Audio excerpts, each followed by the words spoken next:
Hello નમસ્કાર વિદ્યાર્થી મિત્રો, વેદ ડિજિટલ એજ્યુકેશનમાં આપનું હાર્દિક સ્વાગત છે।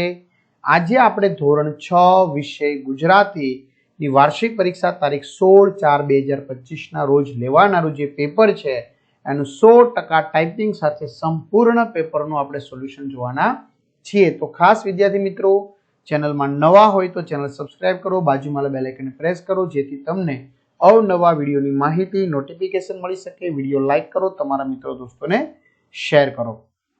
ધોરણ 6 ગુજરાતી વાર્ષિક પરીક્ષા પેપર 2025 કુલ ગુણ 80। તો મિત્રો આપણો પ્રયત્ન એવો હોવો જોઈએ કે સારામાં સારા 80 માંથી 80 ગુણ પ્રાપ્ત થાય। જો કે ભાષા છે એટલે 1-2 ગુણની ભૂલ પડી શકે, પણ છતાં આપણો પ્રયત્ન હોવો જોઈએ। પ્રશ્ન 1, આપેલા પ્રશ્નોના 2 વાક્યમાં જવાબ લખો। 8 ગુણ। સારથીની પીઠ થાબડતા અભિમન્યુએ શું કહ્યું? અભિમન્યુએ સારથીની પીઠ થાબડી કહ્યું, સુમિત્ર, કદાચ સાંજે હું મારી મોટી માને ચરણે વંદન કરવા પાછો ન ફરું, પરંતુ હવે એ વિચારવાનો સમય નથી। હું અર્જુન અને સુભદ્રાનો પુત્ર છું, શ્રી કૃષ્ણનો ભાણેજ ને ઉત્તરાનો પતિ છું। ભય પામવાનું હું શીખ્યો જ નથી, રથને સીધો જ પદ્મની વચ્ચોવચ્ચ દોડાવી જા। એક જ રથ વડે હું પદ્મના 8 ભાગ ન કરી નાખું તો હું સુભદ્રાના પેટે જન્મ્યો ન હતો તેમ માનજે। બીજું, લેખકને આંજણી થતા ડોક્ટરે શી સલાહ આપી હતી? લેખકને આંજણી થતા ડાક્ટરે તેમને સલાહ આપી કે તેના ઉપર કાંઈ લગાડવાની જરૂર નથી, આંજણી પાકે એટલે મારી પાસે આવજો, હું તેને નસ્તરથી ફોડી નાખીશ। જો આંજણીને કારણે બહુ પીડા થાય તો શેક કરજો। હવે ઘણા બધા વિદ્યાર્થી મિત્રોની કમેન્ટ આવે છે કે સર અમારે સરસ મજાના આવા પેપર સોલ્યુશન જોવે છે। તો ભાઈ સરસ મજાના પેપર સોલ્યુશન દરેક વિષયના 5-5 જેટલા છે, બરાબર? તો તમારે જોતા હોય તો સરસ મજાના પેપર સેટ આપણે તૈયાર કરેલો છે સોલ્યુશન સાથે 30 થી વધુ પ્રશ્નપત્રનો। એ આપણી વેદ ડિજિટલ એજ્યુકેશન નામની એપ્લિકેશનમાંથી મળી જશે। અને હા, 3 થી 12 ધોરણના તમામ વિષયના વિડીયો લેક્ચર પણ આપને મળી જવાના છે, બરાબર? તો અભ્યાસ, સ્વાધ્યાય, પરીક્ષા માટે ઉપયોગી પેપરો, એકમ કસોટી, સ્વાધ્યાય પોથી, પ્રોજેક્ટ બુક, આ બધું જ ગૂગલ પ્લે સ્ટોર ઉપર જ્યાંથી આપણે ગેમ ડાઉનલોડ કરીએ છીએ ત્યાં જઈને વેદ ડિજિટલ એજ્યુકેશન નામની એપ્લિકેશન ડાઉનલોડ કરો। ઓપન કરશો એટલે પેજ ખુલે, એમાં તમારા પોતાના મોબાઈલ નંબર નાખી સેન્ડ ઓટીપી કરો। 4 આંકડાનો ઓટીપી નાખશો એટલે પેડ કોર્સમાં તમે જશો એટલે ધોરણ 6 માં વાર્ષિક પરીક્ષાના પેપર સેટ આવશે। તો વિદ્યાર્થી મિત્રો, તમારે શું કરી લેવાના છે? વાર્ષિક પરીક્ષાના પેપર સેટ મેળવી લેવાના। એક્ઝામ પેપરમાં અત્યાર સુધી લેવાયેલી એકમ કસોટીના પેપરો છે, 3 થી 12 માં 3 થી 12 ધોરણના વિડીયો, તમારું ધોરણ પસંદ કરી વિષય પ્રમાણે પાઠવાયેલ વિડીયો જોઈ શકશો।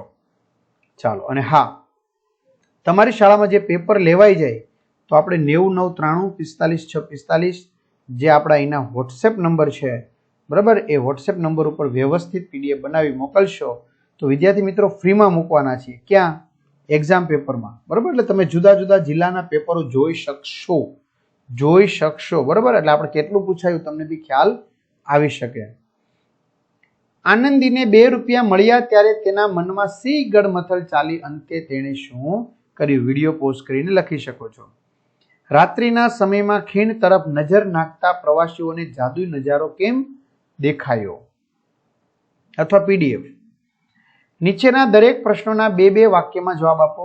તમે કોઈની મદદ વગર એકલા હાથે કરેલ કાર્યો લખો। તમને ઘરમાં રમત રમવી ગમે કે બહાર? શા માટે એટલે કે કેમ? ધોળા પાસે કોથળો ન હોત તો શું થાત?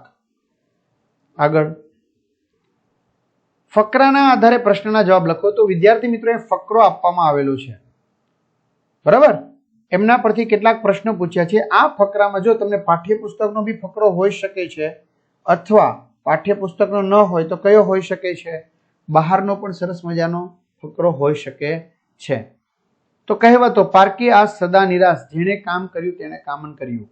શ્રમ કરનારને કયા કયા ફાયદા થાય છે? લોકોના શ્રમ અને દેશના વિકાસ વચ્ચે શું સંબંધ છે?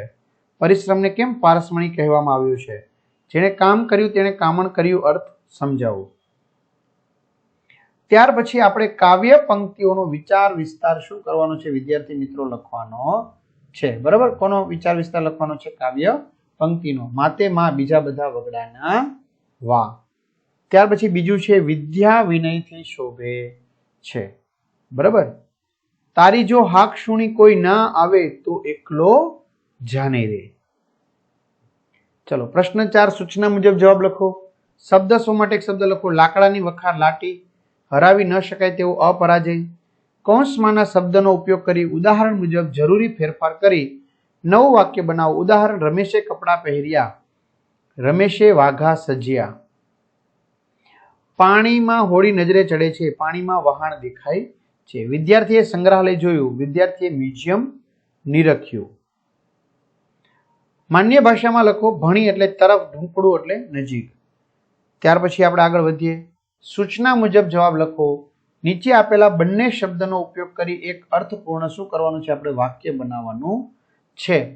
વેર વિખેર ફાળ પડવી. ઘરનો સર સામાન્ય વેર વિખેર જોતા અંતરમાં ફાળ પડી ગઈ. બરાબર. ટાણું ગાણું, લગ્નનું ટાણું આવ્યું અને અમે ગાણું ગાયું. શબ્દના અર્થ લખો. અશક્ત, જેનામાં શક્તિ ન હોય તે, અને ભેદું એટલે કે આર પાર નીકળી જવું. વાક્યનો કયો કાળ દર્શાવે છે તે લખો. ટેબલ પર ગરમા ગરમ નાસ્તો પડ્યો હતો, ભૂતકાળ. સચિન જોરદાર ક્રિકેટ રમી રહ્યો છે, વર્તમાન કાળ. અમે સૌ આવતીકાલે અમરેલી જવાના છીએ, ભવિષ્યકાળ.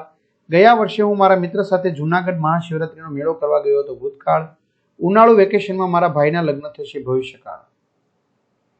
નીચે આપેલા સંયોજકોનો ઉપયોગ કરી અર્થપૂર્ણ વાક્ય બનાવો. અને ભીમ શોક અને ક્રોધથી પાગલ થઈને પોતાના કેસ ખેંચવા લાગ્યો, પરંતુ શિયાળો શરૂ થયો પરંતુ ઠંડી પડતી નથી. જ્યારે શિક્ષક વર્ગખંડમાં પ્રવેશ્યા ત્યારે વર્ગખંડમાં સંખ્યા ઓછી હતી. તો મહેનત કરશો તો સફળતા મળશે, માટે ઘરેણાં બનાવવા માટે સોનાની જરૂર પડે. નીચે આપેલા વાક્યોમાંથી ભૂલ શોધી તે ભૂલ સુધારી વાક્ય ફરીથી લખો. તમારું નામ છે શું? તમારું નામ શું છે? આકાશમાં પંખીઓનું ઝુંડ ઉડી રહ્યા હતા. આકાશમાં પંખીઓના ઝુંડ ઉડી રહ્યા હતા. આગળ, ઠંડીના ઋતુમાં ગરમ કપડાં ન પહેરીએ તો માંદો પડાય. ઠંડીની ઋતુમાં ગરમ કપડાં ન પહેરીએ તો માંદા પડાય.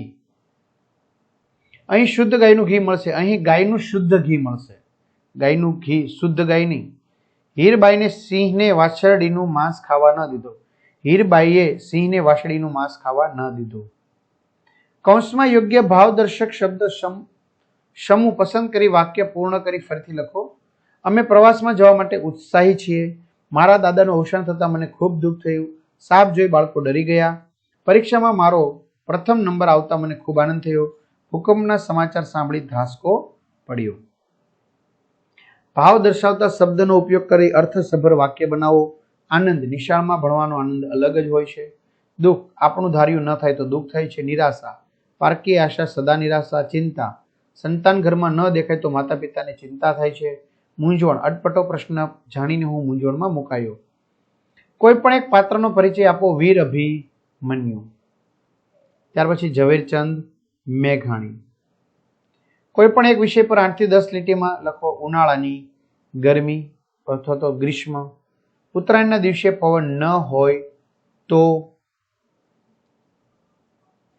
આ રીતે સરસ મજાનું વિદ્યાર્થી મિત્રો આપણે પેપરનું સોલ્યુશન આપ્યું છે. તો ચોક્કસથી વિડીયો લાઈક કરો. આ વિડીયો કેવો લાગ્યો કમેન્ટ કરો. અને બધાને સારા માર્ક્સ પ્રાપ્ત થાય એવી વેદ ડિજિટલ પરિવાર શુભકામના પાઠવે છે. બધાને ઓલ ધ બેસ્ટ. અસ્તુ. જય હિન્દ, જય ભારત.